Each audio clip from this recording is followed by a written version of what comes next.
우리가 가끔 한결같다라고 하는 말을 사용합니다. 한결같다라고 하는 말은 흔들리지도 않고 변화되지도 않고 유혹되지도 않고 자기가 지켜야 될 자리를 그대로 지켜내는 사람들을 보고 주로 쓰는 말입니다.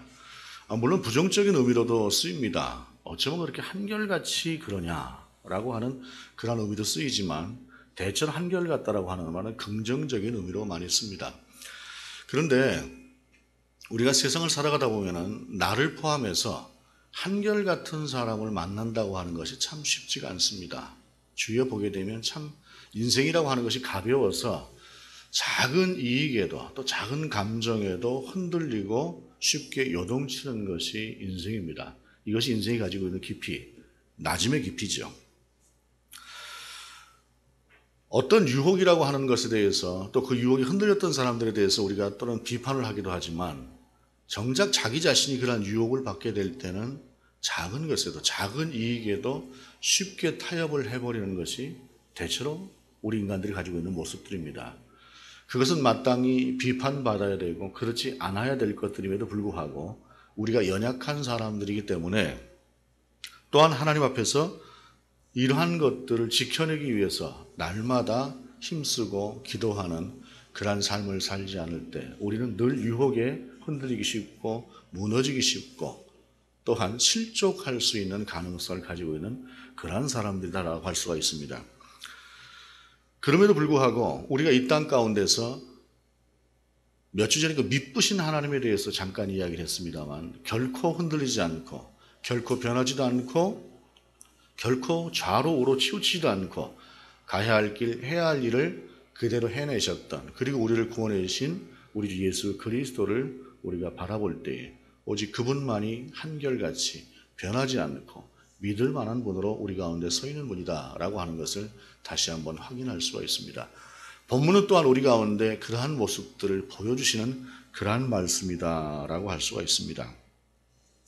본문 12절, 13절의 말씀입니다. 예수께서 요한이 잡혔음을 들으시고 갈릴리로 물러가셨다가 나사렛을 떠나 스불론과 납달리 지경 해변에 있는 가버나움에 가 사시니 예수님께서 마리아의 아들로 이 땅 가운데 오셨다가 약 30여 년의 세월을 그야말로 자연인의 삶을 살아내셨습니다. 그리고 그분이 공생애를 시작하셨을 때에 그 전에 살았던 삶과는 전혀 다른 모습으로 세상 가운데 모습을 나타내셨습니다. 그것은 다름 아닌 세례 요한이라고 하는 사람에 의해서 당시 최고의 영적인 지도자요 최고로 사람들 가운데 주목받고 영향력이 있었던 그 세례 요한에 의해서 보라 세상 죄를 지고 가는 하나님의 어린 양이로다 라고 하는 그런 소개를 들으면서 예수님은 이 땅 가운데 등장을 하셨습니다.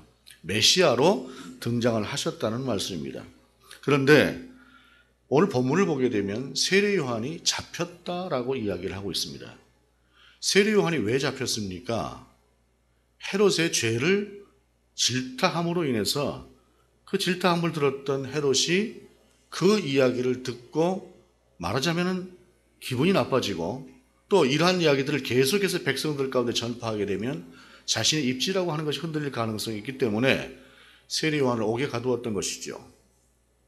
그러면 생각을 해보십시다. 옳은 일을 하다가 더군다나 당신 자신을 세상 가운데 메시아로 소개했던 그 세례 요한이 옥에 갇혔다고 한다면 무엇인가 도움을 줘야 되는 것이 이때의 상황 가운데서 맞는 이야기가 아니겠습니까?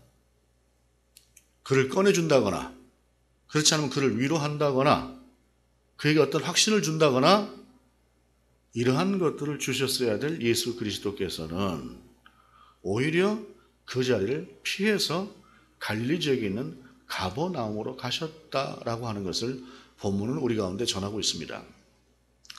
이 말씀은 적어도 그 당시에 그 상황만을 본다고 할 때 참 이해하기 어려운 부분입니다. 왜냐하면 옳고 그름이라고 하는 것에 있어서 하나님은 늘 옳은 것을 말씀하셨고 옳게 살으라고 말씀하셨어요. 세례 요한은 그 옳음을 몸으로 실천했던 사람입니다. 더구나 당신 자신을 이 땅 가운데 영광으로 나타내 주셨던 오직 주 예수 그리스도께 모든 영광을 바쳤던 사람이에요.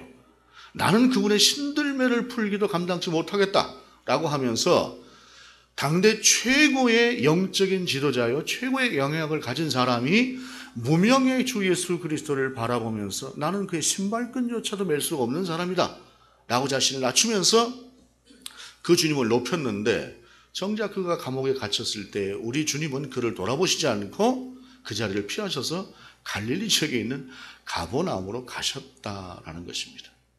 참 이해하기 어려운 부분이죠. 이것이 우리가 인생을 살아가면서 자주 갖는 질문입니다. 왜 하나님은 그러셨을까? 그런데 하나님은 이유가 있으시죠. 오늘 본문은 그 이유를 이렇게 말씀하십니다. 스불론 땅과 납달리 땅과 요단강 저편 해변길과 이방의 갈릴리여, 흑암에 앉은 백성이 큰 빛을 보았고 사망의 땅과 그늘에 앉은 자들에게 빛이 비치었도다 하였느니라. 이사야를 통한 약속의 말씀입니다. 이 말씀은 이스라엘이 남쪽의 유다와 북쪽의 이스라엘로 나뉘어져 있었던 그때에 북왕국 이스라엘이 먼저 아수르에 의해서 망했습니다. 아수르에 의해서 망하고, 아수르는 특별히 혼혈 정책이라고 하는 것을 써서 북이스라엘의 수도였던 사마리아에는 많은 사람들을 유입시켜서 이스라엘 사람들과 혼인을 하도록 해서 그들이 이스라엘만의 정체성을 가지고 이스라엘의 하나님만을 섬기는 그러한 백성이 되는 것을 막아버렸습니다. 그래서 그 뒤로 나중에 바벨론 포로에서 남쪽 유다가 망하고 그 망했던 유다의 백성들이 다시 돌아와서 남쪽의 한 민족을 구성한 이후에 그렇게 더럽혀진 사마리아 사람들하고는 상종을 하지 않았던 것인데요. 사마리아보다 좀 더 위에 있었던 납달리 땅, 스불론 땅 지역, 갈릴리 지역에 있었던 그러한 사람들 같은 경우에는 아수르가 그러한 정도의 정책을 펴지는 않았으나 그들은 하나님 앞에서 망해버린 상태에서 그 이후에 회복되어지는 것을 소망했으나 회복되지 못한 채 지속적으로 그 시간들을 살아내고 있었어요. 이 시간이라고 하는 것은 대단히 긴 시간이었습니다. 남쪽 유다가 바벨론에서 포로로 돌아온 뒤에도 남쪽 유다 지역은 어느 정도 회복이 되었으나 북쪽에 있는 그 지역, 다윗의 후손이었고 이스라엘의 후손이었던 그 지역은 전혀 회복이 되지 않고 있었던 그러한 땅이 그들의 땅이었다는 것입니다. 하나님은 우리를 잊어버리셨는가? 스불론과 납달리 땅은 아브라함의 자손이 아닌가? 라고 생각을 했을 만한 그러한 지역이 그들의 땅이었습니다. 그렇게 버려진 땅처럼, 외면받은 땅처럼, 하나님께서 돌아보지 않는 땅처럼 보였던 그 수백 년의 세월을 넘어서 마침내 하나님의 때가 되었을 때에, 하나님께서 정하신 때가 되었을 때에 우리 하나님은 이 땅에 보내신 당신의 메시아를 예루살렘이라고 하는 하나님의 성전이 있는 곳이 아닌 버려진 땅 그 갈릴리로 보내셨다라고 하는 말씀입니다. 이것이 우리가 인생을 살아가면서 우리로서는 이해할 수 없으나 하나님의 그 기쁘신 경륜 가운데서 이루어 가시는 하나님의 뜻이다라고 하는 사실입니다. 간혹 우리는 이해하지 못하는 그러한 상황들을 경험합니다. 그리고 세상에는 약속이라고 하는 것조차도 잊혀져가는 약속들이 참 많습니다. 무엇인가 내가 기대하고 있었고 어떻게 보면 그 한 가지 약속만을 믿고 살아왔는데 그 약속이 깨어지는 것들도 경험하는 것이 세상입니다. 그러나 하나님의 약속은 변함이 없으십니다. 그리고 이것을 안다고 하는 것, 그것이 바로 믿음입니다. 하박국은 이렇게 말씀하고 있습니다. 이 묵시는 정한 때가 있나니 그 종말이 속히 이르겠고 결코 거짓되지 아니라. 비록 더딜지라도 기다리라. 지체되지 않고 반드시 응하리라. 이것이 하나님의 말씀이고 이것이 하나님의 약속입니다. 그렇게 이방의 땅처럼 취급되었던, 이스라엘의 족속임에도 불구하고 이방인처럼 취급되었던 그 땅에 우리 주님 메시아께서 가신 이후에 첫 일성은 무엇이었습니까? 이때부터 예수께서 비로소 전파하여 이르시되 회개하라, 천국이 가까이 왔느니라 하시더라. 여러분, 가장 먼저 회개를 우리 주님은 선포하셨습니다. 왜 회개를 선포하셨을까요? 회개라고 하는 것은 그 회개 자체가 갖는 그 상황에 맞는 여러 가지 의미가 있습니다. 죄 가운데 있었던 사람은 죄에서 돌이키는 것이 회개입니다. 그런데 오늘 본문 속에서 이야기하는 그 회개라고 하는 것은 죄에서 돌이키라고 하는 회개이기도 하지만 내 자신이 지금 바라보고 있고 내 자신 속에서 채워져 있는 것들을 돌아보라는 것이죠. 그리고 그 돌아봄 속에서 정말로 네가 바라봐야 될 것들을 바라보라 라고 하는 것이 오늘 본문 속에서 말씀하시는 회개입니다. 왜냐? 그것을 버리고 다른 것으로 하나님으로 것으로 채우지 않는 한 하나님의 나라가 보이지 않는 것이기 때문에 그렇습니다.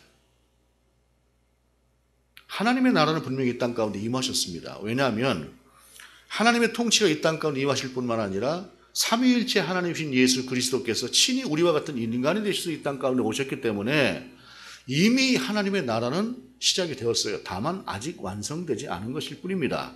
그런데 그 하나님의 나라라고 하는 것이 하나님의 시각으로 바라보지 않는 한 결코 이 땅 가운데 하나님의 나라는 보이지 않는 것입니다. 이것이 또한 믿음이기도 하다는 것입니다. 우리 가운데서 하나님의 것과 반대되어지는 다른 것으로 가득 채워져 있는 한 우리는 결코 하나님의 나라를 볼 수 없습니다. 또한 우리가 기도할 때 응답이 없다는 이야기도 합니다. 그런데 응답이라고 하는 것에 대해서 우리는 좀 생각을 해봐야 될 것은 응답이라고 하는 것은 내가 하나님 앞에 문제를 제기한 이 문제에 대한 해결을 우리가 응답이라고 생각할 수 있으나 그러나 그것은 응답이기도 하지만 진정한 응답이라고 하는 것은 하나님께서 그 문제 가운데 대답하시는 것이 응답입니다. 왜냐하면 그것은 해줄 수 있는 부분이기도 하고 아직은 안 되는 부분이기도 하고 때로는 들어줄 수 없는 것일 수도 있는 것이기 때문에 그렇습니다. 그래서 하나님의 응답은 이루어지는 것만이 아니라 그 가운데 직접적으로 하나님께서 우리 가운데 알게 하시는 것이 응답인데 중요한 것은 우리가 하나님으로 채우지 않는 한 내 생각을 내려놓지 않는 한 그 음성이 들리지 않는다는 것입니다.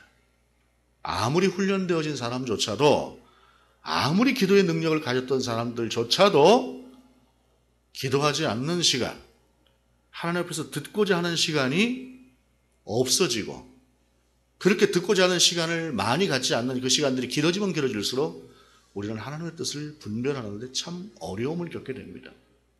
사람도 마찬가지입니다. 오래간만에 만나면 그 사람하고의 관계가 쉽지 않습니다. 그리고 무슨 말을 해도 쉽게 통하지 않을 때가 있습니다. 왜냐하면 살아온 삶이라고 하는 것이 서로 다르고 사는 자리가 틀린데 그 사는 자리 속에서 늘 교통을 하던 때에는 한마디 말만 해도 눈빛만 봐도 쉽게 알 수 있으나 그러나 10년, 20년 전을 따로 떨어져 살다 보면 다른 것이 인생이거든요. 하나님과의 관계도 역시 마찬가지라는 것입니다.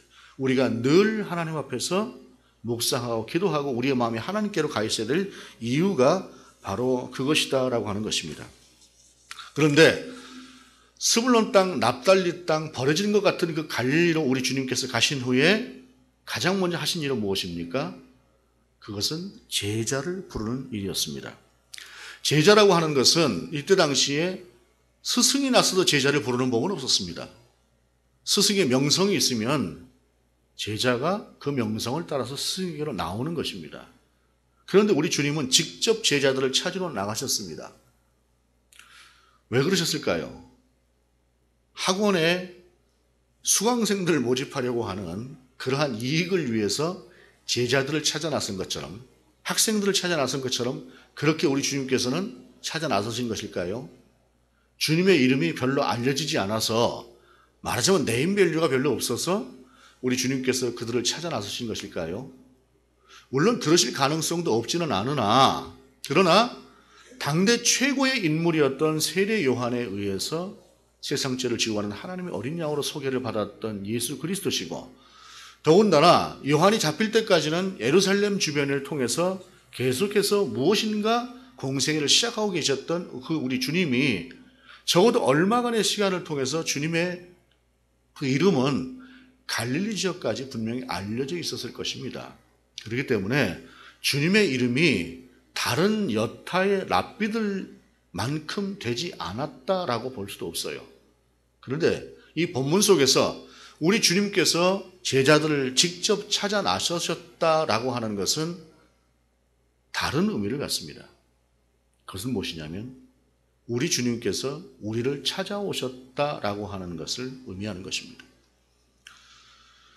보통은 사람들이 구도자의 길을 가다가 그 애써서 무엇인가 진리를 발견하려고 하는 과정을 통해서 그 진리를 발견하는 것이 어찌 보면 종교일 수 있습니다. 그러나 우리의 신앙은 우리 가운데 오셔서 우리를 불러주시고 우리를 만나주신 그 하나님을 만나는 것이고 그 하나님과 함께 살아내는 것입니다. 시작이 하나님께로부터 있는 것이지 나로부터 있지 않다는 것입니다. 제자 또한 그러는 것이죠. 그렇게 이 땅 가운데 오셨던 우리 주님께서 18절에 갈릴리 해변에 다니시다가 두 형제 곧 베드로라 하는 시몬과 그의 형제 안드레가 바다에 그물 던지는 것을 보시니 그들은 어부라. 19절 말씀하시되 나를 따라오라 내가 너희를 사람을 낚는 어부가 되게 하리라 하시니.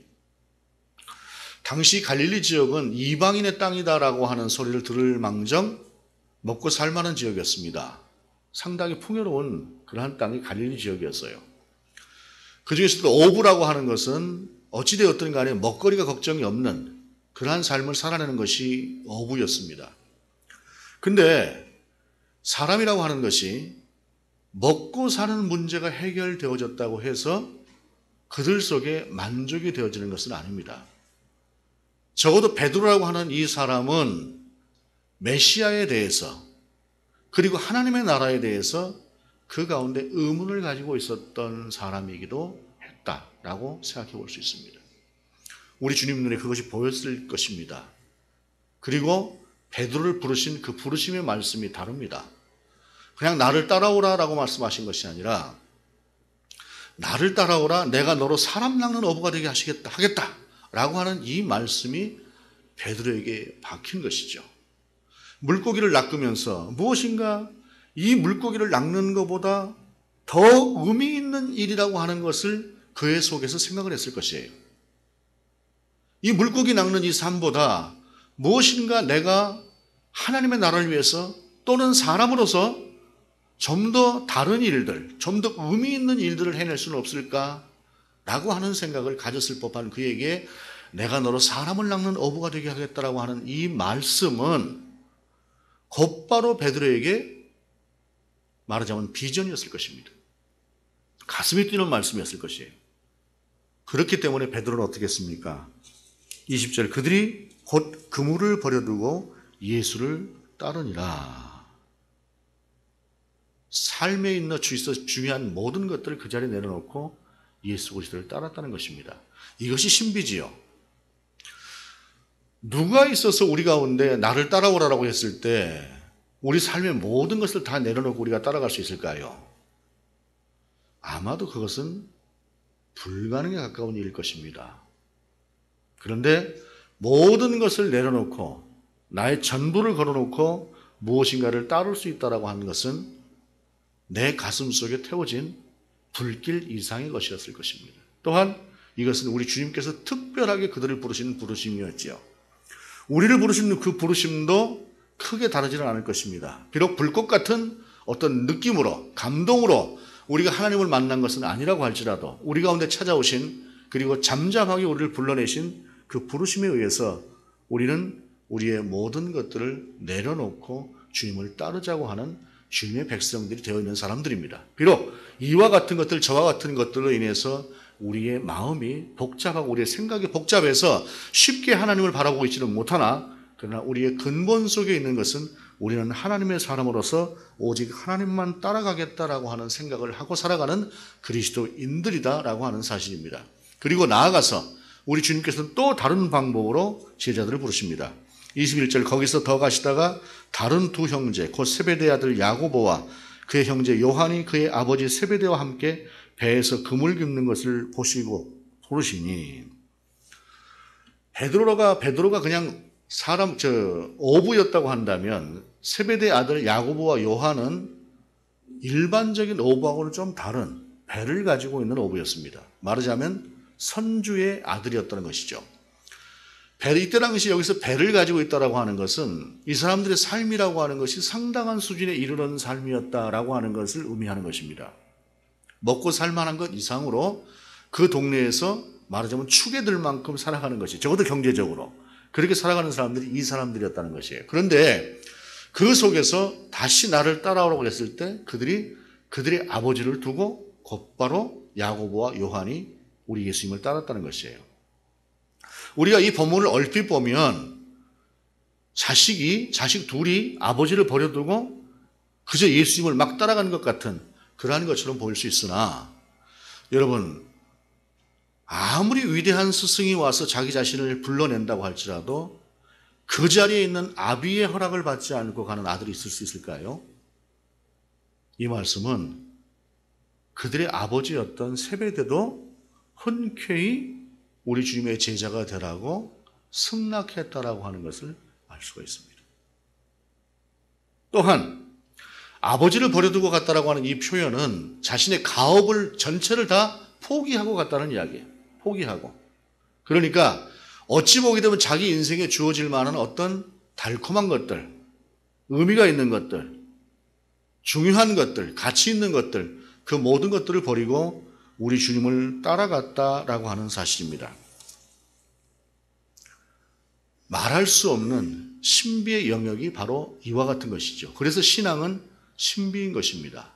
그렇게 해서 이들은 예수 그리스도의 제자가 되었고, 그들과 함께 우리 주님이 이루신 역사는 어떤 것들입니까? 본문 23절, 예수께서 온 갈릴리에 두루 다니시다 그들의 회당에서 가르치시며 천국 복음을 전파하시며 백성 중에 모든 병과 모든 약한 것을 고치시니, 우리 주님과 더불어서 함께 장차 또한 그들이 해야 될 일들을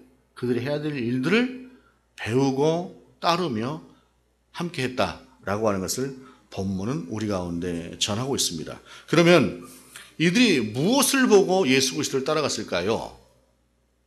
무엇 때문에 예수 그리스도를 따라갔을까요? 그것은 지금 이 땅에서 우리가 바라보고 있는 그 가치가 아니라 예수 그리스도를 통해서 한 차원 분명하게 달라진 그 하나님의 나라를 바라보는 그러한 바라봄으로 예수 그리스도를 따라오라고 했을 때 그들이 따라갔다라고 하는 사실입니다. 그 과정이 만만치 않았습니다. 그들이 모든 것을 다 버려두고 따랐던 이 헌신이라고 하는 것이 있었다고 해서 그들의 삶이 곧바로 예수 그리스도를 중심으로 해서 바뀌는 삶은 아니었습니다. 우리는 적어도 그들이 3년이라고 하는 긴 시간 동안 예수님 앞에서 교육을 받았음에도 불구하고 마지막에 그들이 보인 모습을 분명히 기억하고 있습니다. 우리 주님께서 십자가에 달리시던 그 날 밤에 지금까지 모든 것을 다해서 예수 그리스도를 따랐다고 했던 그들이 그 주님을 버려두고 각자의 자리로 돌아가 있었다고 하는 사실을 우리는 알고 있습니다. 어쩌면 그 모습이라고 하는 것은 우리의 모습과도 같은, 신앙생활을 10년 했네, 20년 했네, 모태신앙이네, 70년, 80년을 했네 싶음에도 불구하고 여전히 달라지고 있지 않는 나 자신을 보는 것 같은 그러한 모습을 그 속에서 발견할 수 있으나, 그러나 중요한 것은 그렇게 주님께서 불러내신 그들이기에 결국은 사도로서 가장 영광스러운 예수 그리스도의 사역을 감당하는 자들이 되었다라고 하는 사실입니다. 우리 주님께서 우리를 부르셨습니다. 그리고 나를 따르라고 하셨고, 우리를 통해서 하나님의 나라를 이루시기를 원하시는 그러한 부르심으로 우리를 불러내셨고, 우리는 그렇게 이 자리에 서 있습니다. 때로는 내 자신이 콩나물 시로 안에 들어있는 콩나물과 같다라고 하는 생각을 할 때가 있습니다. 하나님께서는 늘 물을 주시죠. 늘 물을 주시는데 그 물은 다 빠져나가는 것 같아요. 그럼에도 불구하고 깊이 자신을 돌아보게 되면 그래도 조금 자라있는 자신을 발견하지 않습니까? 우리의 신앙이라고 하는 것은 그런 것이죠. 우리가 분명히 주님과 함께 살아가고 있기에 더딘 것 같아도, 잘하지 않는 것 같아도 우리는 그렇게 하나님의 나라의 사람으로 살아가고 있는 사람들이 분명하다라고 하는 사실입니다. 중요한 것은 우리가 무엇을 따라가고 있느냐라는 사실입니다. 무엇을 따라가고 있느냐? 제자들도 분명히 착각했습니다. 나중에 우리 주님의 이름이 너무 높아지고 세상 가운데 왕으로 이제 등극하는 것 같았을 때에는 그들도 분명히 다른 것을 보았습니다. 그러나 그들이 여전히 주님과 함께 했을 때, 그리고 부활하신 주님을 만났을 때에, 그리고 주님께서 약속하신 성령이 그들 가운데 임했을 때에 그들은 다른 것이 중요하다라고 하는 것, 정말로 하나님의 나라가 중요하다는 사실을 그들은 깨달았고 알게 되었고 전부를 다해서 그 하나님의 나라를 지켜내고 전파했던 사람들이었다라고 하는 사실입니다. 우리는 여전히 지금 부족하고 연약한 상태에 있는 사람들임이 분명합니다. 그러나 우리가 주님을 온전히 따라가는 한, 그리고 그 주님 앞에 분명히 우리가 접붙여져 있는 한, 주님은 연약하고 부족한 우리를 통해서도 주님의 일들을 이루실 것이다 라고 하는 그 분명한 사실 앞에 우리가 또한 그것을 믿음으로 주님 앞에 고백하며 나갈 수 있기를 원합니다. 그러기 위해서 필요한 것은 무엇입니까? 회개라고 하는 사실입니다. 나의 죄를 고백하는 회개일 수도 있으나 내 안에 채워지는 것들이 무엇인가 라고 하는 것을 돌아보면서 하나님이 원하시는 것들로 다시 한번 내 속을 채워가는 것이죠. 그리고 그때에 하나님의 나라가 우리 가운데 임할 뿐만 아니라 보이기 시작하는 것이죠. 그런 하나님의 나라를 꿈꾸며 그러기 위해서 또한 주님을 따라가되 우리 안에 있는 하나님과 반대되어지는 것들을 내려놓을 줄 아는 그러한 그리스도인들로 세워져 가며 하나님의 나라를 살아갈 수 있는 저와 여러분이 될 수 있기를 원합니다. 기도하시겠습니다. 주님, 회개하고 천국을 바라보라고 하신 그 주님의 말씀을 따라서 부족하고 연약할지라도 우리 주 예수 그리스도의 뒤를 따라가는, 결코 그 뒤를 놓치지 않는 우리가 될 수 있도록 인도하여 주옵소서. 주 예수 그리스도의 이름으로 기도드립니다. 아멘.